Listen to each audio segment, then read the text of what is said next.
Depuis des mois, nous traquions ce monstre marin à travers le monde et nous avons réussi à l'intercepter. Le poisson qui sort de ce bateau, c'est 400 tonnes par jour. C'est difficile à s'imaginer tellement c'est colossal. Nous avons resserré notre surveillance GPS depuis qu'il a quitté l'Amérique du Sud, il y a environ un mois. Cette semaine, nous l'avons vu s'approcher dangereusement des côtes européennes et nous avons décidé d'agir, en urgence. Nous avons donc parcouru 500 km pour aller à IJmuiden, aux Pays-Bas. Pourquoi faire? Pour vous montrer comment le massacre de l'océan et des animaux marins se déroule concrètement, méthodiquement, en toute impunité, dans le silence le plus total. Dans un décor apocalyptique, nous avons été suivis, photographiés et intimidés pendant plusieurs jours. Mais peu importe l'hostilité et l'adversité, cela valait vraiment la peine. Il fallait vous montrer des images rarement exposées au grand public, pour vous alerter avant qu'il ne soit définitivement trop tard, pour empêcher le drame qui se prépare. Accrochez-vous jusqu'au bout, c'est une histoire démentielle. Bienvenue à IJmuiden, aux Pays-Bas, plaque tournante de la pêche industrielle européenne. Cette ville méconnue abrite de gigantesques monstres des mers, des machines de destruction massives capables de réduire à néant des trésors de biodiversité et des animaux marins à une vitesse vertigineuse. Chaque jour, d'immenses navires déchargent des centaines de milliers de kilos d'animaux massacrés. Ici, tout est organisé pour transformer les animaux sauvages en produits industriels destinés à l'exportation. Le navire que vous voyez là, c'est l'Annelis Ilena. Après plus de 72 heures d'attente, nous le voyons enfin entrer dans le port. Nous surveillons et traquons l'Annelis Ilena depuis des mois. Nous sommes venus spécialement pour lui. Pourquoi ? Parce que ce navire incarne sans doute le pire de la pêche industrielle. Il est le plus grand chalutier pélagique du monde. Il est l'emblème de la destruction de l'océan et des animaux marins qui s'opèrent dans l'indifférence générale. Retenez deux chiffres particulièrement saisissants à son sujet. 145 mètres et 400 000 kilos. 145 mètres, c'est la taille colossale de ce navire-usine. 400 000 kilos de poissons, c'est le poids monstrueux qu'il arrive à pêcher par jour. C'est un véritable carnage. Il n'attrape pas que les poissons qu'il cible. Il détruit tout sur son passage. Des écosystèmes entiers sont ravagés et des milliers d'autres animaux marins sont anéantis à un rythme qui dépasse l'entendement. Un navire de guerre, ce truc quoi. C'est 400 tonnes par jour de poissons qui sont broyés. Pourquoi? Pour faire du surimi. Un aliment que vous connaissez tous, l'un des plus consommés en France, le surimi.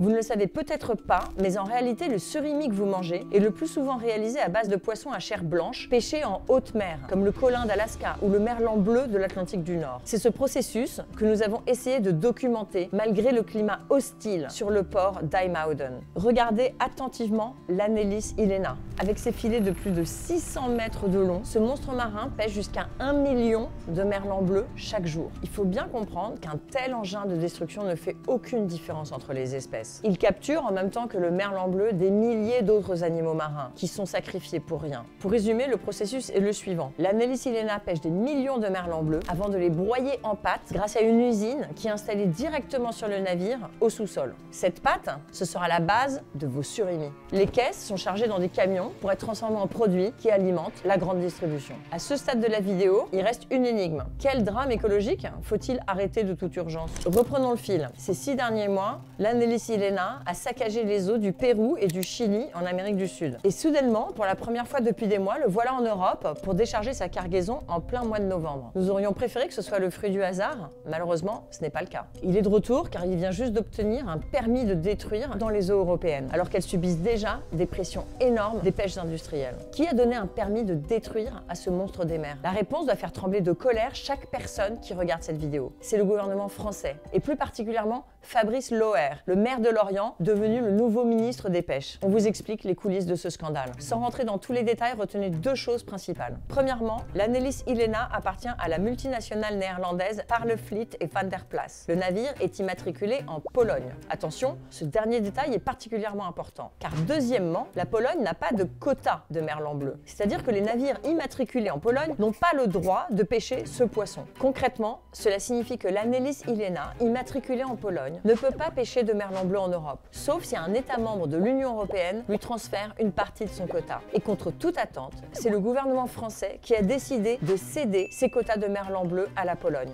Pourquoi? Pour permettre à l'Annelis Ilena de pêcher du merlan bleu dans les eaux européennes, pour permettre à la multinationale néerlandaise Parlefleet et Van der Plas de faire encore plus de profit. Vous vous demandez peut-être pourquoi le gouvernement français fait un tel cadeau à un géant néerlandais qui s'apprête à envoyer son plus puissant navire-usine dévaster les eaux européennes et détruire les animaux marins par millions? La réponse tient en deux mots, la peur et le profit. Pour résumer, la capacité de nuisance et d'influence du lobby de la pêche néerlandaise est telle que le gouvernement français se soumet à ces exigences au détriment des écosystèmes et des animaux marins broyés par cette armada de bulldozers des mers. Il nous reste peu de temps pour agir, mais si nous réussissons à rendre public ce qu'ils pensaient pouvoir garder secret, nous pouvons empêcher le nouveau drame qui se prépare. Nous pouvons réussir à neutraliser l'Annelis Illéna pour qu'il ne puisse pas aller dévaster les eaux européennes. Nous allons faire en sorte que le ministre Fabrice Loher ait plus peur de la mobilisation citoyenne que de la multinationale néerlandaise. L'océan est le poumon bleu de la planète. C'est le principal régulateur du climat mondial. L'océan capte 90% de nos excédents de chaleur et 30% du CO2 que nous émettons. Sans un océan sain, c'est l'ensemble de la vie sur Terre qui est mise en péril. Or, l'océan est dans un état absolument critique. La pêche industrielle et le réchauffement climatique l'ont mené au bord de l'effondrement. Voilà pourquoi il y a urgence à protéger l'océan de ces bulldozers des mers partout où nous le pouvons. À commencer par l'Europe, car c'est ici que nous pouvons faire pression sur les dirigeants. Mais nous ne nous arrêterons pas là. Comptez sur nous pour traquer ces monstres des mers partout dans le monde, car la lutte contre la destruction de l'océan est une lutte universelle. Il nous reste peu de temps. La pression citoyenne doit se concentrer sur l'Annelis Illéna, car il s'apprête à aller pêcher le merlan bleu dans les eaux européennes. Retenez ceci.